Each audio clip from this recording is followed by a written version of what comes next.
और अब खबर शामिल करेंगे तहसील जामपुर, जहां पर तहसील भर में पुलिस ने चोरी और डकैती की मुतादिद वारदातों में मुलविस मुल्जिमान के कब्जे से बरामद होने वाली मोटरसाइकिलें, ट्रैक्टर, तलाई जेवरात और दीगर मसरूका सामान मालिकान के हवाले कर दिया।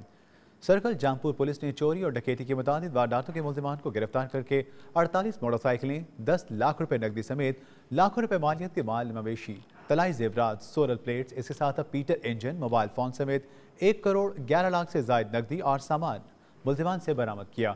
DPO राजनपुर अहमद मोहयुद्दीन के मुताबिक जराइम पेश अफराद के खिलाफ पुलिस टीमें हम वक्त मुतहरिक हैं। जराइम की रोकथाम और अमन अमान के लिए पुलिस अपनी तमाम सलाहियतें बुरुएकार ला रही है।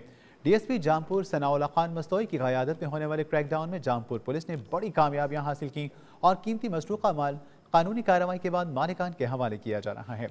मसरूका सामान की वापसी के मौके पर DSP ने बताया कि जराइम पेशा अफराद के खिलाफ मिलने वाली कामयाबियों में SHOs आबिद शरीफ, मलिक सादिक हुसैन बोहड़, नुमान सिराज, इफ़त अब्बास और इनकी टीम की मेहनत शामिल है। उन्होंने कहा कि शहरियों के ताउन से ही जराइम पेशा अफराद का कला कमा किया जाएगा।